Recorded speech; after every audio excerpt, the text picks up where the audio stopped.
성부와 성자와 성령의 이름으로 아멘. 예수님과 어머니 하나 되신 성심을 통해 아버지의 뜻 안에서 기도드립니다. 사랑하는 하나님 아버지, 저희가 듣겠습니다. 말씀하여 주시옵소서. 또한 오늘도 아버지께서 가르쳐 주시는 이 진리의 고결한 정신세계의 질서가 저희들의 새로운 사고방식이 될 수 있도록 이 강의를 듣는 아버지께 속한 모든 자녀들의 정신과 마음 안에 새로운 창조가 일어날 수 있도록 축복하여 주시옵소서. 이 모든 기도 우리 주 예수 그리스도의 이름으로 기도드리나이다. 아멘. 성부와 성자와 성령의 이름으로 아멘. 안녕하십니까? 하나님의 뜻 성교의 피아수녀입니다. 오늘도 여러분들과 함께 하느님 아버지께서 자녀들에게 주시는 신적 질서, 진리의 나라의 말씀에 대해 함께 학습해 보도록 하겠습니다. 2021년 10월 10일 대중을 위한 메시지. 저 모리는 또다시 하느님 아버지의 성심이라고 알게 된 큰 불꽃을 봅니다. 하느님 아버지께서 말씀하십니다. 마음의 회개의 영광을 한번 생각해 보아라. 한순간 영혼은 아무런 방향이나 목적 없이 바람에 흩날리는 나뭇잎처럼 이리저리 흔들리다가 다음 순간 예수를 알게 되어 성령의 온기로 가득 찬다.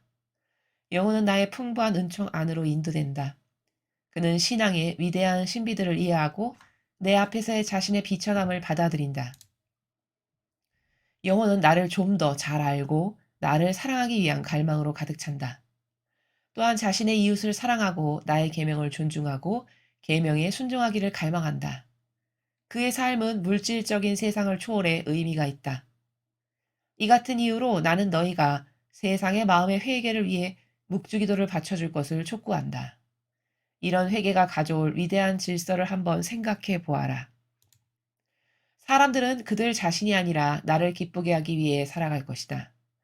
사법제도가 나의 계명에 근거하여 선과 악의 차이를 알 것이기에 나의 계명은 법원에서 지지될 것이다. 선과 죄 사이의 분명한 질서가 전 세계에서 회복될 것이다. 내 아들이 재림할 때 이렇게 될 것이다. 세상의 마음의 회개를 위해 매일 기도하여라. 주님의 말씀입니다. 하느님 감사합니다.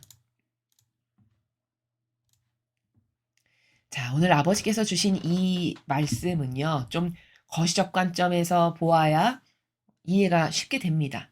자, 무슨 말씀이시냐면, 전반부의 내용은 지금 여러분께서 저와 함께 읽으셨다시피 어떤 한 작은 영혼이 회개를 스타트로 해서 영혼이 하느님을 만나면서 점점 어떻게 달라지고 성숙해서 완성되어 가는가. 그 일련의 과정에 대해서 쫙 설명하고 계시죠. 그렇죠? 근데 그 영혼이 하느님을 만나서 아무런 목적 없이 그냥 이리저리 떠돌면서 방황하면서 살던 한 가련한 영혼이 하느님을 만나면서부터 은총을 발견하고 성령의 감도에 이끌리게 되고 그래서 점점점 따라야 될 질서가 달라지고 그렇게 해서 쭉 완성되어 나가는 일련의 과정을 말씀하시는데 그것의 첫 번째 스타트가 되는 시작점이 회개다 이렇게 말씀하시는 거예요.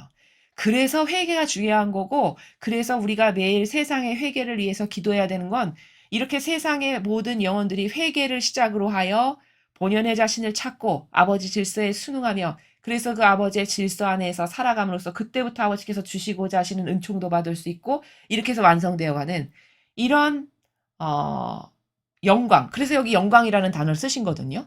왜냐하면 회개를 통해서 이런 엄청난 한 영혼이 완전히 180도 달라지는 하나님의 영광이 드러나게 되는 그 과정 때문에 회개의 영광이다. 이렇게 단어를 쓰신 거예요. 자, 그리고 후미의 내용은 이러한 영혼들로 세상이 점점 채워지게 된다. 그러면 세상의 법 질서가 달라질 거고 모든 사람의 정신의 근간이 바뀔 거고 세상도 이렇게 좋아질 거다. 라고 지금 한 영혼이 회개를 통해 새로워지는 과정과 그런 영혼들이 세상에 점점 수요가 늘어나게 되면 세상도 그런 영혼들이 증가하는 것에 발맞춰서 점점 달라질 것을 그것을 그 과정을 말씀하시는 거거든요. 자, 그럼 하나하나 차근차근히 살펴보겠습니다. 마음의 회개의 영광을 한번 생각해 봐라. 회개라는 것은 변화의 시작입니다, 여러분. 그렇죠. 변화의 시작이고요. 또 이 회개가 이렇게 이토록 중요한 거고 이게 하나님을 만나는 시작점인데 이 말씀, 이 단어 안에 포함되어 있는 본질적 의미는 어떤 거냐면 사람은요, 이렇게 매일 달라지고 변화되어야만 생명력 있는 영혼이 된다는 뜻입니다. 다시 말해 회개라는 단어 안에 내포되어 있는 본질의 속성은 뭐냐면 이게 역동적인 거고요. 그렇죠. 회개한다는 건 생각해보고 바라보고 그래서 깨닫고 잘못한 것을 뉘우치고 이러니까 역동적인 거고 이건 곧 살아있는 거예요. 다시 말하면 위대한 질서로 한 발 한 발 나아가게 되는 게 그것의 시작점이 바로 회개다라는 겁니다. 그러니까 세상의 인류는 회개가 시작이 돼야 돼요. 회개의 바람이 불어야 됩니다. 그래야 인류가 달라지고 세상이 달라질 수 있는 것이죠. 자, 그러한 회개를 통해 영광스러운 나의 위대한 질서가 세상에 세워질 걸 얘들아 한번 생각해 보거라. 이런 말씀으로 지금 시작하시는 거거든요. 한순간 영혼은 아무런 방향이나 목적 없이 바람에 흩날리는 나뭇잎처럼 이리저리 흔들리다가 자, 우리 다 이런 인생 살아봤다라고 저는 생각하는데 하나님 만나기 이전의 인생을 떠올려 보면 이게 무슨 말씀이냐면 영혼이 아무런 방향이나 목적 없이 바람에 흩날리는 나뭇잎처럼 인생을 살았다는 거예요. 그럼 여기 보면은 아무런 방향이나 목적 없이 이런 말 보이시죠? 목적 없이. 즉 이게 어떤 나라냐면 이런 거예요. 그냥 때가 되니까 밥 먹고 때가 되니까 남들이 학교 다니니까 나도 다녀야 되고 나이가 차서 졸업을 했으니까 남들이 직장 다니니까 나도 직장을 다녀야 되고 이렇게 뭔가 시류의 흐름에 그냥 남이 하니까 나도 어쩔 수 없이 끌려가고 발맞추는 생활? 이게 방향이나 목적 없이 그냥 바람에 흩날리는 나뭇잎처럼 이리저리 흔들리면서 살아가는 삶을 아버지께서 지금 말씀하시는 거거든요. 그리고 이리저리 흔들리다가는 무슨 뜻이냐면 그래서 이제 직장 생활을 하고 또 사회에서 이리저리 부딪히면서 살다 보면 고통이 있고 그래서 고통 가운데서 신음하다가 이게 바로 이리저리 흔들리다가예요. 자, 그러다가 다음 순간 예수님을 알게 돼서 성령의 온기로 가득 찬다. 자, 그렇게 영혼이 남들이 그냥 이렇게 사니까 나도 그러한 평범한 것에 맞춰서 발맞춰서 목적도 없이 방향도 없이 그냥 보편적인 인류의 삶을 따라가야지 해서 그냥 이리저리 흔들리면서 살다가 결국 고통에 때로는 처박히기도 하죠. 그래서 그 고통 가운데 막 신음하다가 아버지의 뜻으로 예수님을 알게 되는 은총이 나에게 오는 거죠. 즉 다시 말하면 아버지께서 그렇게 고통으로 처절하게 있을 때 손을 싹 내미시는 거죠. 왜냐? 고통 가운데 있을 때 영혼이 순수해지고 그 고통을 통해서 정화가 되고 깨닫고 반성도 하고 겸손해지고 이렇게 되거든요. 그러니까 고통에 이렇게 한참 머무르는 영혼을 보면 때가 되면 아버지께서 아버지의 뜻으로 손을 이렇게 내미시는 거죠. 그걸 바로 예수님을 알게 돼서 성령의 온기로 가득 찬다라고 말씀하시는 나라예요. 지금 제가 말씀드리는 이러한 패턴으로 여러분께서도 아버지나 예수님이나 어머니를 만나신 분들이 많이 계실 겁니다. 거의 대다수는 고통 가운데 하나님을 만나게 돼요. 고통 가운데 예수님이나 어머니를 만나게 되고 고통 가운데 아버지의 뜻을 깨닫고 발견하게 됩니다. 자, 그런 과정을 말씀하시는데 자, 그다음 영혼은 나의 풍부한 은총 안으로 인도된다. 자, 이렇게 해서 예수님을 만나게 되면 아버지의 뜻이 주시는 풍부한 은총 안으로 인도되게 되는 거죠. 여러분께서 지금 매일 강의를 들으시는 게 아버지의 은총 안으로 지금 인도되고 계시는 거죠. 한 번도 들어본 적도 없고 발견해 본 적도 없는 진리를 매일같이 아버지의 뜻이 주시는구나. 이렇게 해서 풍부한 성령의 은총 안으로 인도가 되어가고 있는 거죠. 그중에 이제 자유의지가 어떻게 반영하느냐에 따라서 어떤 사람은 100%의 은총을 자기 것으로 만들 수도 있고 어떤 사람은 10%로 만들 수도 있고 어떤 사람은 한 귀로 듣고 한 귀로 흘려서 그냥 몇 번 듣다가 안 들을 수도 있고 이런 다양한 반영은 이제 자기의 자유의지에 달린 거죠. 자, 그렇게 해서 인도가 된다고 하십니다. 그는 신앙의 위대한 신비들을 이해하고 내 앞에서의 자신의 비천함을 받아들인다. 자, 신앙의 위대한 신비들을 이렇게 아버지의 은총 안으로 인도돼서 우리가 진리를 자꾸 듣고 발견하게 되면 신앙의 위대한 신비들을 이해하게 된대요. 자, 그럼 도대체 위대한 신비 어떤 것을 우리가 이해하게 되는 걸까요? 예를 들면 이것은 범주가 어마무시하게 넓은 거지만 몇 가지의 그냥 예를 들자면 도전할 가치가 있는 참된 진실과 사실이 이거구나라고 깨닫게 되는 거죠. 저는 진리가 맨 처음에 좋았던 이유가 저의 케이스를 이야기를 하자면 이렇게 퍼펙트하고 완벽한 진실은 없구나. 그것에 완전히 매료됐었습니다. 물론 지금도 그래서 진리를 좋아하고요. 세상 어디에서 내가 배운 학문에도 어떤 위대한 철학자의 논고도 뭐 대단하다라고 하는 현학자, 뭐 위대한 신학 박사 그 누가 말한 것에서도 그런 참된 진실과 사실을 발견해 본 적이 없었는데 진리를 발견하고 배우고 점점 깨달으면서 와, 이건 진짜 퍼펙트한 세계구나. 와, 저 세계가 진짜 아름답고 멋있고 위대하다. 정말 고결하다는 건 저거구나. 저 세계에서 좀 살아봤으면. 이렇게 스타트가 됐거든요. 여러분들도 그렇게 신앙의 위대한 신비들을 하나하나 발견하고 이해하게 되시는 길을 가고 계신 거거든요.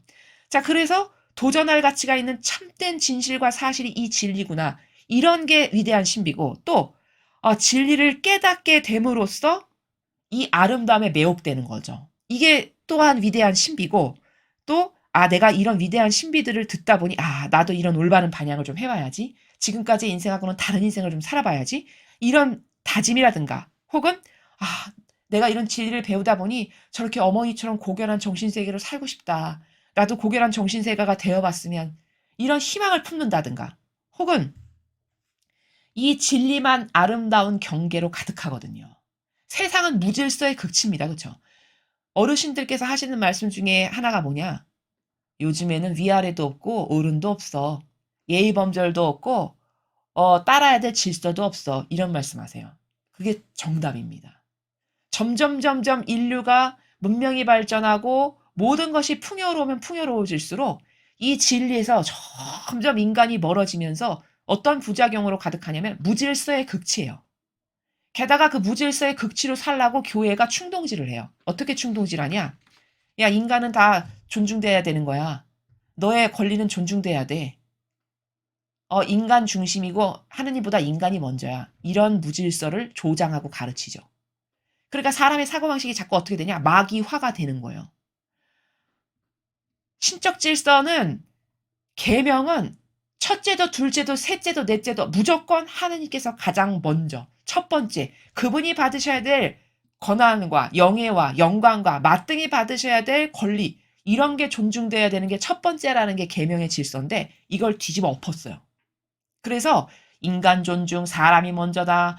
사람은 존중해야지. 그래서 아무리 잘못해도 심지어 교육계에서조차도 때리면 안 된대요. 인권은 중요한 거니까. 그러면 사람 엄청 존중하고 사랑하는 것 같죠? 자, 그러면 역으로 이런 생각은 못 하는 거죠. 자, 그럼 체벌이 필요할 때 자녀에게 매를 들어서 그 자녀가 올바른 인격으로 성장되게 해서 성공적인 삶을 살게 해야 되는 게 맞는 겁니까? 아니면 개 망나니로 매일같이 살아도 야, 체벌하면 안 된대. 사람이 먼저야. 야, 쟤한테도 인권이 있는 거야. 이렇게 해서 지옥으로 끌려가게 놔두는 게 옳은 겁니까? 어떤 게 옳은 겁니까? 하느님은 어떻게 교육하시던가요? 하느님 아버지께서는 질서를 딱 넘어서죠? 그럼 가차없이 쓸어버리고 죽여버리세요. 그게 어디서 입증됩니까? 그게 광야에서 아버지의 뜻에 올바르게 반영하지 않았던 나머지 열 지파 있죠. 10명의 대표들. 그 10명의 대표에 속한 모든 인류를 다 쓸어버려서 죽여버리셨어요. 사랑의 극치신데. 그쵸? 그럼 이 하느님의 법만이 옳은 거고 퍼펙트하고 완벽한 거거든요. 그럼 그런 아버지의 질서 가운데서 자녀 교육돼야 부작용이 없는 거거든요. 그럼 그 아버지의 질서는 뭐죠? 이게 선을 넘었어. 경계를 넘어섰네. 그러면 어떤 때는 죽여버리기도 하신다는 거예요. 그럼 이건 체벌을 넘어서 징계가 이토록 무서운 게 아버지의 경계시죠.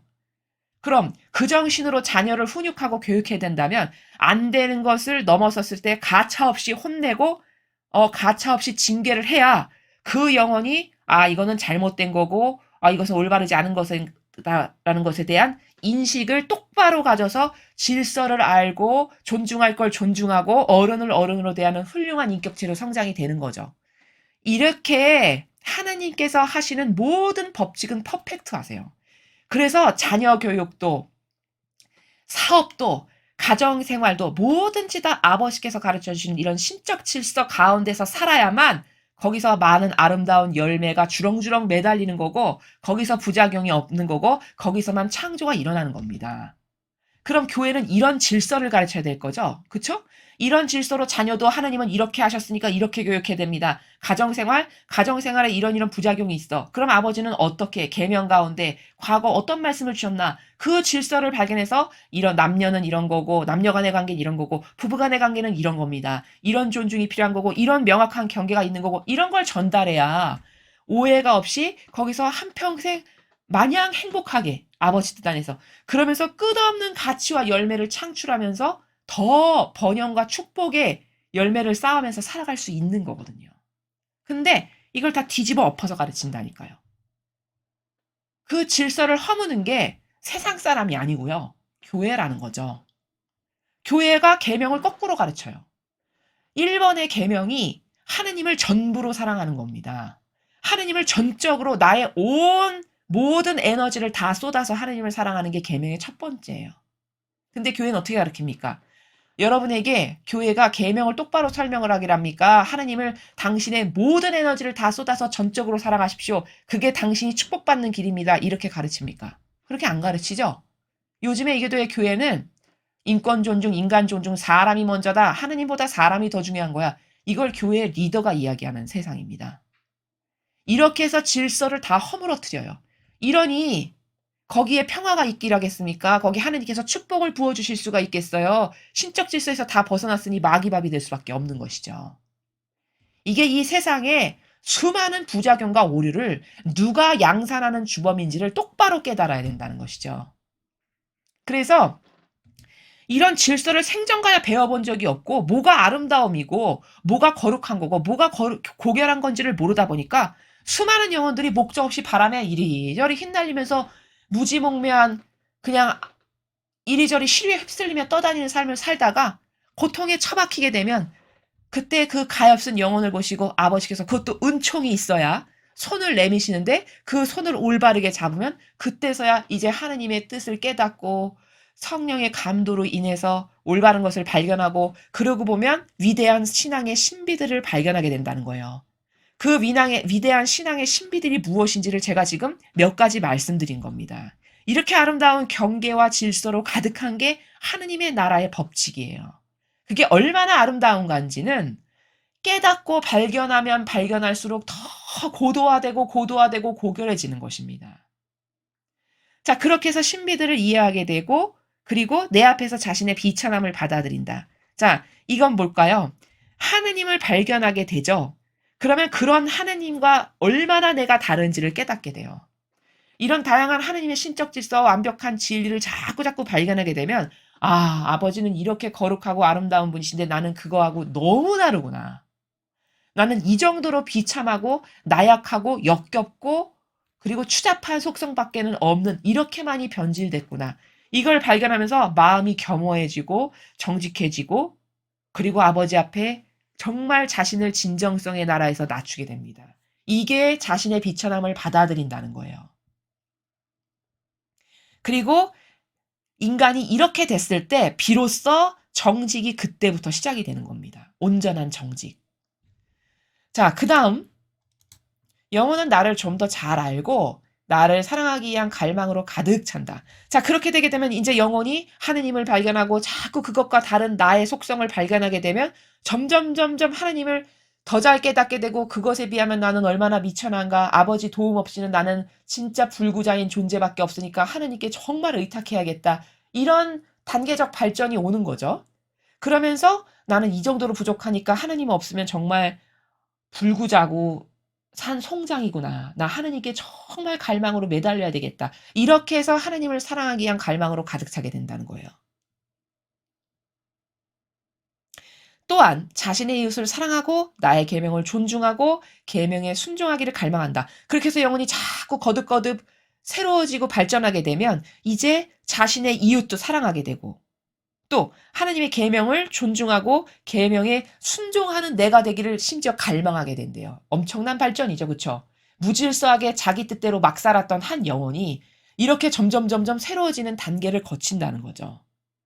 자, 여기서 자기 이웃을 사랑하고 그럼 이 사랑의 정신은 또 어떤 정신으로 올바르게 사랑해야 되는 거냐면 이런 거죠. 예수님은 과연 부족한 죄인들을 어떻게 사랑하셨는가?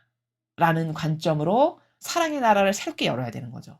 그렇다면 예수님은 그렇게 고결하시고 아름다우셨는데 나같이 정말 허접하게 이를 데 없는 속성밖에 없는 나 같은 죄인을 얼마나 끔찍하게 사랑하셨는데 그럼 나는 어떤 사랑을 해야 되는 걸까? 나 같은 죄인은. 이런 어떤 객관화와 자기 성찰과 반성이 있게 되는 거죠. 또 성모님은 제자들을 어떻게 사랑하셨는가? 여러분 인간적인 사람이면요. 성모님께서 제자들에게 사사로운 감정 가질까요? 안 가질까요? 가질 수밖에 없습니다. 그게 인간이면 그래요. 왜? 아니 3년을 동고동락하면서 온갖 먹여줘, 재워줘, 데리고 다니면서 다 가르쳐줘, 모든 신적인 거 다 알려줘, 은총 줘, 모든 걸 다 했는데 예수님께서 돌아가실 때 옆에 있었던 제자 누구 있었나요? 아무도 없고 다 도망갔잖아요. 끝에 요한 하나 있었죠. 그렇죠? 그럼 성모님이 인간적인 속성이셨다면 그들에게 반감 가지실까요? 안 가지실까요? 갖고도 남을 만큼이죠. 예수님 혼자 그토록 많은 매를 맞으시고 그토록 모욕과 치욕을 당하셨는데 단 한 명도 거기서 저의 스승님이십니다. 그렇게 못합니다. 저를 때리십시오. 이런 사람 아무도 없었잖아요. 그렇죠. 그런데도 불구하고 성모님은 그런 제자들을 아무런 이런 방구에 외의 나라에서 대하시거나 반감을 가지시거나 이런 게 없으셨던 분이에요. 그렇죠. 그리고 예수님이 돌아가신 뒤 그 부족한 제자들을 이끄셨던 분이 성모님이십니다. 그럼 그런 어머니의 고결하신 사랑의 정신은 도대체 뭘까? 나는 그것에 비하면 내 사랑은 얼마나 부족하고 허접하고 하느님 보시기에 반감 드실까? 이런 거를 깨닫고 발견하는 게 아버지를 깨닫는 거고 하느님의 뜻 진리를 깨닫는 거고 내가 어떤 존재인지를 발견하게 되는 것이죠. 자, 그래서 그의 삶은 물질적인 세상을 초월해 의미가 있다. 그래서 이제 그 영혼이 자꾸자꾸 발전하다 보면 마침내 물질적인 세상을 초월해 의미 있는 삶을 산다는 거예요. 자, 그럼 물질적인 세상을 초월한다는 건 무슨 뜻일까요? 이거는 제가 좀 전에 성모님의 예를 들어서 여러분에게 말씀드렸던 바와 같이 사사로움이나 이해타산이 완전 없는 상태. 그게 소멸된 상태가 물질적인 세상을 초월해서 살아가는 삶이에요. 다시 말하면 세상의 사람들은 대다수의 이런 마음으로 살잖아요. 어떤 사람이 나에게 뭘 잘못했어. 그러면 그걸 마음속에 계속 가지고 있으면서 네가 이렇게 했지? 그래? 나도 그러니까 너한테 이렇게 한다. 예를 들면 뭐 이런 나라? 이게 사사로움과 이해타산으로 살아가는 인간적 사고방식의 나라거든요. 근데 이거에서 완전 초월하게 된다는 거죠. 마치 성모님처럼. 자, 그렇게 영혼이 발전한다라는 말씀입니다. 이 같은 이유로 나는 너희가 세상의 마음의 회개를 위해 묵주기도를 바쳐줄 것을 촉구한다. 이렇게 말씀하셨습니다. 자, 전반부에 쭉 한 영혼이 하느님을 모르고 방황하며 살던 한 영혼이 고통 가운데 아버지의 숨결을 느끼고 그래서 그런 아버지의 은총으로 예수님 어머니를 발견하고 그리고 성령 하느님의 감도로 영혼이 위대한 하느님 아버지의 질서들을 깨닫고 발견해서 점점 이웃을 사랑하게 되고 계명을 순종하기를 원하고 갈망하고 이렇게 해서 결국 영혼이 물질적인 것을 초월하는 삶을 살게 되는 이런 일련의 영혼의 고결해짐이 회개로부터 시작되니까 너희들이 부디 세상의 모든 영혼들이 회개를 통해 이렇게 본연의 자기를 찾고 그래서 아버지께 가까이 다가가고 예수님과 어머니를 닮고 그래서 그런 영혼들이 점점 많아지면 좋은 세상이 될 수밖에 없겠죠. 이런 악의 무리는 더 이상 힘도 못 쓸 그런 세상이 빨리 도래하겠죠. 그래서 아버지께서는 세상의 회개를 위해 묵주기도를 해라. 묵주기도를 해라. 이렇게 말씀하시는 겁니다. 자, 그러면 세상의 마음의 회개를 위해 이렇게 말씀하셨는데 왜 세상의 마음이 회개를 해야 되냐? 세상의 사람들이 위대한 질서와 다르니까요. 하느님 아버지께서 우리들에게 가르쳐 주시는 신적 질서하고는 다르니까 그 다른 것을 깨닫고 발견하고 뉘우쳐서 회개할 수 있도록 너희들이 묵주기도를 좀 바쳐줘라. 이렇게 말씀하시는 것이죠. 자, 그럼 묵주기도를 바치는 이유는 주된 목적은 뭘까요? 자, 그것은 앞에서 아버지께서 말씀하신 바와 같이 계명을 존중하게 하기 위해서 세상 사람들이 또 이웃 사랑을 실천하게 하기 위해서 이러한 목적성으로 묵주기도를 너희들이 좀 바쳐다오. 이렇게 말씀하시는 겁니다. 이런 회개가 가져올 위대한 질서를 한번 생각해 보아라. 자, 여기 오늘 핵심이 되는 키포인트 단어는 위대한 질서입니다. 위대한 질서. 지금 우리가 살아가고 있는 이 인간 세상의 질서는 무질서, 마귀가 뿌려놓은 질서죠. 그렇죠? 마귀가 성립시켰고 마귀가 뿌리내리게 한 질서입니다. 사탄의 질서죠. 사탄의 질서. 그런데 아버지께서 예수님의 모범을 통해서 인류에게 가르쳐 주시고 깨닫게 하시는 그 질서. 그게 바로 위대한 질서인데, 자, 그럼 위대한 질서라고 말씀하시는 바로 이것은 어떤 것에 근간을 두고 근원을 두고 있는 거냐? 바로 사랑의 질서인 거죠. 사랑의 질서. 그런데 사랑의 질서인데 왜 위대하다는 말씀을 하셨냐?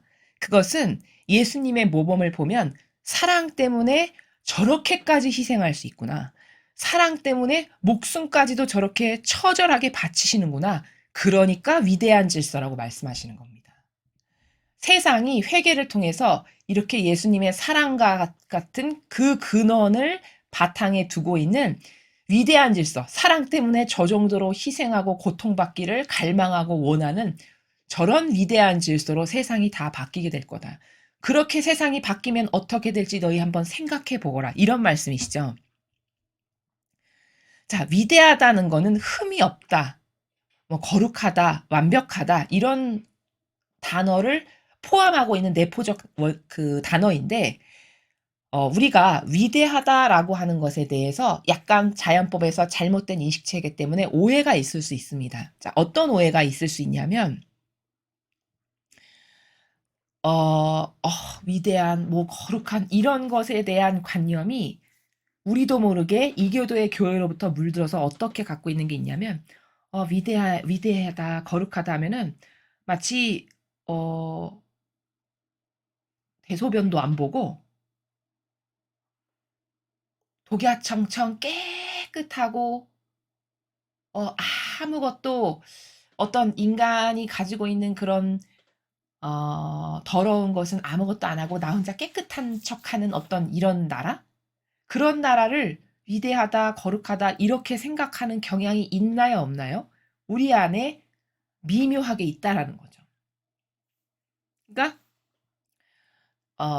위대하다라는 거는 그 우리가 가지고 있는 막연한 전형, 우리의 그 경향, 이교도에서 뵌 경향으로 설정해 놓은 그 설정값이 위대한 게 아니라 저 위대함의 모범은 순전히 예수님과 어머니신데 예수님이 위대한 사랑을 어떻게 보이셨는가 그 사랑의 나라를 이렇게 펼쳐보니까 예수님은 영혼 구원을 위해서 옷도 벗으신 거예요. 물론 자원에서 벗으신 게 아니라 악의 무리의 폭도들에 의해서 갈기갈기 찢어지시면서 옷이 벗겨지셨지만 그렇게 해서 알몸이 다 드러나셨죠. 그런데 영혼 구원을 위해서는 그렇게 옷조차도 벗겨지시는 그 순환을 당하시는 사랑이 그게 위대한 질서라는 겁니다. 근데 이교도의 교회는 위대하다, 거룩하다 하면 어떻게 인식을 하라고 여러분에게 은연중에 가르쳐 왔냐면 걸음도 천천히 걷고 그쵸? 옷술도 길게 느리고 십자가도 천천히 걷어야 돼요. 빨리 가면 안 돼. 천천히 걷고 그쵸? 축복도 손도 천천히 내밀고 이런 걸 위대하고 거룩하다라고 생각하는 관점이 있나요, 없나요? 있다라는 겁니다. 근데 하느님 편에서는 신적 질서에서는 절대 그게 위대한 게 아니라 그건 위선자적 자체입니다. 위선자적 작태 자체. 그건 남을 속이는 남에게 거룩해 보이는 척하기 위한 속이는 수단인 것이지 그렇게 걸음도 천천히 걷고 말도 느릿느릿하고 십자가도 천천히 걷고 이런 게 위대하고 거룩한 게 아니라는 거예요. 오로지 위대한 질서의 모범이신 예수님의 사랑 정신을 보면 예수님은 영혼 구원을 위해서 속된 말로 표현하면 빨개 벗김까지 당하신 거죠. 그렇죠? 그게 위대한 질서고 거룩한 사랑이라는 거예요. 그럼 이교도의 교회에 영혼 구원을 위해서 빨개 벗기는 모욕과 치욕을 당하는 리더가 있냐? 과연 있냐는 거죠. 그 정도로 자신의 수치에도 불구하고 영혼들을 위해서 희생하기를 원하고 갈망하는 지도자나 리더가 있냐는 말이죠. 오히려 거룩하다라는 것, 위대하다라고 하는 단어에 어떻게 오해를 들씌워서 성도들에게마저 이상한 관점으로 신적인 것을 바라보게 하냐면 천천히 다니고 말도 조금 조용조용 그리고 만면에 미소를 띠고 착한 척하면 거룩함 이런 식으로 생각하게끔 오해를 불러일으킨 게 뭐냐? 그게 다 이교도의 이상한 위선자들의 모범으로 보이는 그 추잡한 겉과 속이 다른 위선자의 작태가 바로 우리들에게 알게 모르게 거룩하다, 위대하다 하면 그런 전형으로 나도 모르게 여기 추상화를 시킨다는 거죠. 근데 예수님의 사랑을 보니 전혀 그런 게 아니라는 거예요. 좀 극적으로 말하면 영혼 구원을 위해서 빨개까지 벗으시는 이런 사랑의 차원이라는 거죠. 그럼 그 역겨운 위선자의 사랑과 예수님이 실제적으로 보이신 사랑은 얼마나 갭이 큰 겁니까? 순수 자체시고 영원성 자체시고 온전함 자체시고 거룩함 자체시고 고결함 자체이신 분이 사랑의 모범을 보이시는데 그렇게까지 하신다는 거예요. 그렇게까지. 여러분 우리 부족한 인간도 모르는 대중 앞에 옷이 낱낱이 벗겨지는 치욕을 당한다면 우리 인간도 부끄럽죠. 이렇게 죄인인데도. 그럼 순수 자체신 분이 그 역겨운 죄인 앞에 온 옷이 갈격이 찢겨지시면서 벗겨지심을 당한다면 얼마나 수치일까요, 이게? 모욕을 드리는 거죠. 엄청난 모욕을 드리는 겁니다. 근데 그것을 묵묵히 다 받으셨다는 거예요. 그 영혼 구원을 위한 배상과 보속을 위해서. 그러면 우리가 생각하는 이상한 추상과 망상이 이교도의 교회에서 나도 모르게 스펀지에 물 빨아들이듯이 빨아들여서 갖고 있는 이상한 관념이 굉장히 많다는 걸 알아야 된다는 거죠. 사랑이라는 건 그런 게 아닙니다. 솔직 담백함 자체고 순수 자체고 겉과 속이 완전 똑같은 거예요. 그렇죠. 그래서 천상의 제일 루이사 피카레타에게 예수님께서 사랑 표현하시는 걸 보면 어떻게 저렇게까지 솔직하게 말씀하실 수 있지? 이렇게 의구심이 들 정도예요. 죄인인 우리가 보기에도. 딸아, 나는 사랑을 이렇게 원한다. 나는 너의 전부가 되고 싶구나. 오히려 갈망하세요, 역으로. 그 완벽하신 분께서. 이게 순수성의 사랑이라는 겁니다. 그럼 이게 올바른 사랑이고, 이게 거룩한 거고, 이게 멋있는 거고, 이게 고결한 사랑인 거거든요. 그럼 인간은 이런 사랑의 정신이 없고, 다 위선자적인 나라에서 그런데도 아닌 척하고, 간보고, 죄고, 이런 사랑의 나라를, 액션을 취하잖아요. 그럼 이건 얼마나 다른 거죠? 이거는 본질의 사랑하고는 완전 변질되게 다른, 이건 마귀의 형태고, 예수님이 보여주신 건 순수의 극치, 아름다움의 극치, 온전성의 극치, 고결함의 극치, 이런 사랑이 바로 그런 거라는 것을 보여주시는 거거든요. 같은 관점으로 위대하다라는 것을 이해하는 것도 얼마나 병들어 있는가라는 걸 알아야 된다는 거죠. 이것은 그 사랑을 위해서 모든 것을 다 내어 바친 게 위대한 거예요. 그 영혼 구원을 위해서라면 나의 물 한 방울, 피 한 방울까지도 남기지 않고 다 쏟으시는 이게 위대한 질서라는 겁니다. 근데 그 위대한 질서로 인류가 거듭나고 새로워져야 된다고 지금 말씀하시는 것이죠? 아버지께서. 그래서 이 위대한 질서라는 것은 근원이 사랑인데 예수님의 사랑의 정신이 위대한 질서인데 왜 위대한가 보니까 야, 어떻게 사랑 때문에 저렇게까지 희생하실 수 있을까? 빨개 벗겨지실 만큼. 어떻게 저런 치욕을 감당하실 만큼 저 정도로 희생하실 수 있을까? 이래서 위대하다는 단어를 붙이는 게 예수님의 사랑에만, 아버지와 어머니의 사랑에만 어울리는 거예요. 또 그 사랑이라는 것은 물질적인 것을 완전히 초월한 사랑. 예를 들면 아까 성모님께서 사사로운 감정이 전혀 없이 영혼들과 제자들을 대하시는 이런 정신세계의 나라. 이게 위대한 질서라는 거죠. 그럼 인류는 지금 완전히 마귀 질서 가운데에서 무질서하게 막 살고 있는데 이 위대한 질서로 다시 새롭게 태어나야 된다는 겁니다.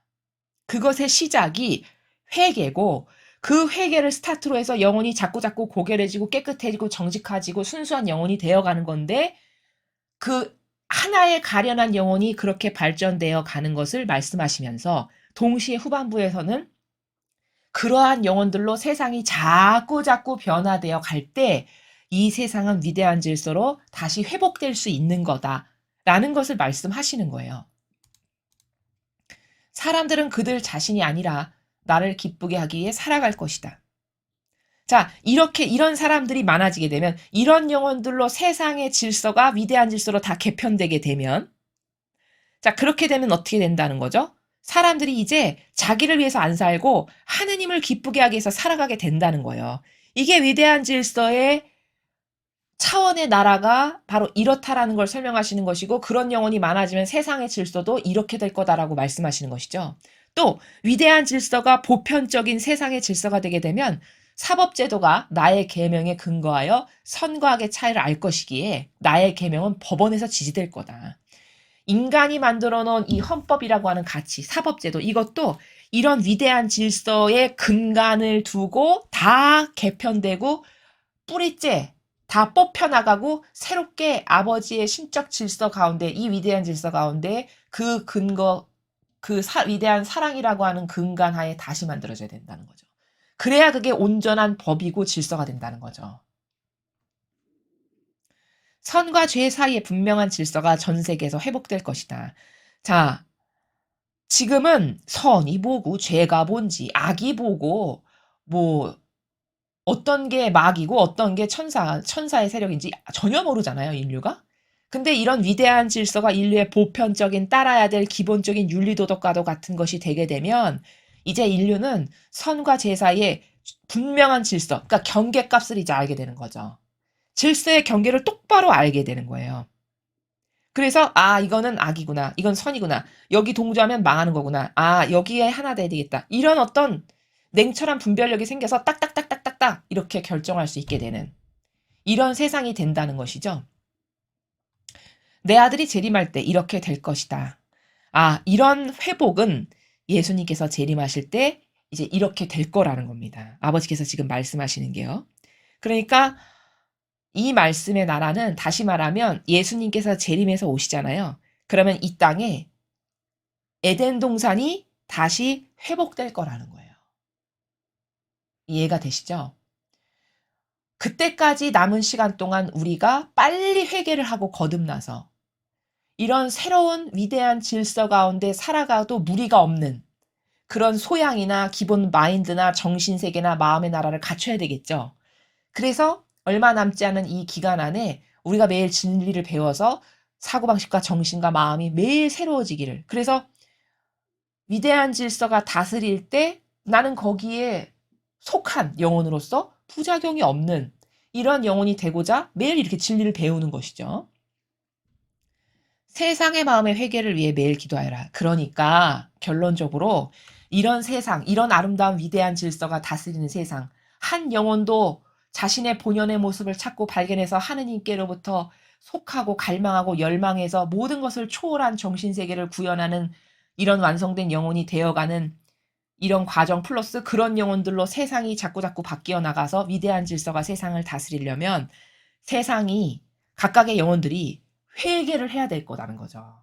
그 회개로부터 스타트가 되는 거니까 우리를 포함한 인류의 모든 아버지께 속한 영혼들이 회개할 수 있게 너희들이 매일 기도에 나오. 이런 말씀을 하시는 거예요. 자, 그런데 여기 비밀이 하나 담겨 있습니다. 비밀이 뭐냐? 제가 여러분에게 비밀을 공개해서 알려드릴게요. 세상의 마음의 회개를 위해 매일 기도하여라. 이 한 문장 안에 들어있는 행간의 나라가 뭐냐? 이런 거예요. 예수님께서 재림하셔서 세상에 오실 때 이렇게 위대한 질서로 이제 세상이 회복될 건데, 즉 에덴 동산이 회복이 될 건데 그때 주실 은총이 있겠죠. 그 에덴 동산이 회복될 때 예수님께서 주실 은총이 있어요. 그 은총이 누구에게 돌아갈까요? 바로 세상의 회개를 위해서 기도한 영혼들. 그 회개를 위해 기도했으면 그것에 상응하는 응당 상급이 있을까요? 없을까요? 있다는 말이죠. 그러니까 세상의 마음의 회개를 위해서 기도한 영혼들은 세상이 회개했을 때 받게 될 상급이 있게 될 거다. 근데 만약에 네가 그런 기도를 했다면 그 은총이 너에게 갈 거다. 이런 말씀을 지금 이 행간의 나라가 내포되어 있는 거예요. 이해가 되시죠? 아니 그렇잖아요. 만약에 내가 세상의 마음의 회개를 위해서 기도했는데 세상이 진짜 회개가 일어나가지고 위대한 질서가 막 회복됐어. 그럼 거기에 내 역할 있을까요? 없을까요? 당연히 있는 거죠.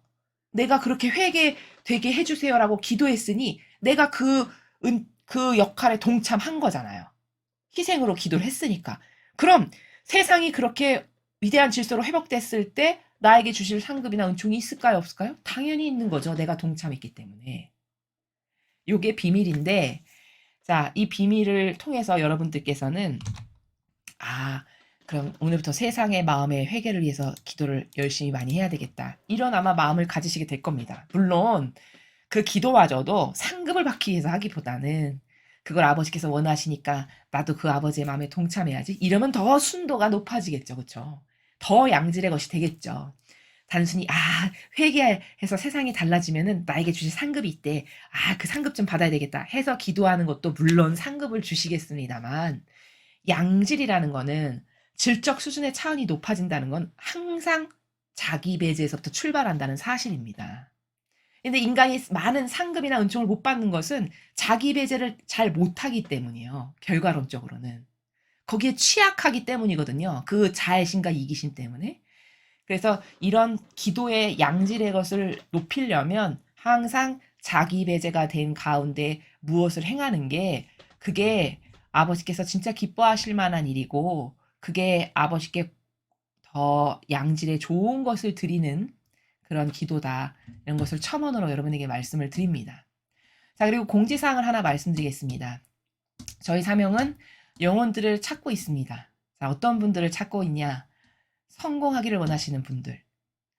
갈망과 뜨거운 열정과 성실함이 있는데 어떻게 해야 성공할지를 몰라서 나를 좀 누가 도와줬으면 좋겠는데 하시는 이런 분들 있죠. 혹은 지금 너무나도 고통과 절망 가운데 있는데 아무도 자신을 도와줄 사람이 없다. 나도 이 고통과 절망에서 좀 벗어나서 어떤 목표를 하나 위해서 내가 매진하고 돌진해서 그 목표를 이루는 삶을 살아보고 싶다. 이런 분들. 남녀노소, 나이, 불문, 지위, 고학 이런 거 다 불문하고 누구든지 다 환영합니다. 그런 분들이 저희 사명의 문을 두드리십시오. 저희는 그렇게 아버지 뜻 안에서 무엇인가에 도전해서 성공하기를 바라시는 분들을 찾고 있습니다. 그런 분들을 도와서 그런 분들이 아버지 뜻 안에서 성공적인 삶을 살아서 아버지의 영광을 드러내는 것이 그것이 하나님도 기뻐하실 일이고 그 영혼에게도 좋은 일이고 또 저희들에게도 보람이죠. 저희 사명은 실제적으로 그런 저희에게 가까이 그런 어떤 문제를 가지고 다가오신 분들을 많이 도와드렸고 지금도 도와드리고 있고 그런 다양한 문제점을 해결해서 더 이전보다 아버지 뜻 안에서 행복하고 풍요로운 삶을 살아가시는 분들이 많이 계십니다. 여러분들도 주변의 지인분들에게 지금 저희 사명이 권고드리고 공고하면서 그런 영혼들을 뜨거운 갈망으로 저희들도 찾고 있는데 누가 이 강의를 들으니까 누가 생각난다. 어떤 사람은 그런 도움을 좀 받으면 좋겠는데 하시는 분들이 있으면 얼마든지 그분들에게 이 강의를 전달하셔서 그분들이 아버지의 그 일꾼의 도움을 받아서 성공하는 열매를 맺을 수 있는 삶을 살 수 있도록 널리 널리 주변에 전파해 주십시오. 이것은 초등학생, 중학생, 고등학생, 대학생, 직장인 다 괜찮습니다. 모두 다 환영합니다. 초등학생이 공부를 하는데 공부가 잘 안 되고 성적이 안 올라요. 이런 것에서부터 사업을 하는데 자꾸 실패합니다. 모르겠어요. 방법을. 이런 분들. 결혼 생활에, 가정 생활에 문제가 있습니다. 이런 거 어떻게 해결해야 될까요? 이런 각계각층의 다양한 모든 문제를 총망라해서 아우릅니다. 그러니까 그런 분들이 주변에 계시거나 혹은 강의를 들으시는 여러분께서 그런 도움이 필요하시다면 저희들에게 손을 내미시기 바랍니다. 그리고 이 강의를 그런 분들에게 널리 널리 전해주세요. 그래서 하느님의 뜻 안에서 성공한다는 게 도대체 뭔지, 그게 얼마나 기쁘고 아름답고 행복한 것인지를 영혼들이 맛볼 수 있도록, 그래서 아버지 영광이 드러나고 그래서 아버지를 깨닫고 발견해서 그들이 더 아버지께 찬미를 드릴 수 있는 이러한 영혼들이 많아지게 하는 것이 아버지께서 원하시는 뜻이라는 것입니다. 자, 그래서 이런 저희들의 목적과 원의를 여러분들에게 말씀을 드렸으니까요. 널리 널리 전해주시기 바랍니다. 이상으로 2021년 10월 10일 대중을 위한 메시지 해설을 마치겠습니다. 감사합니다.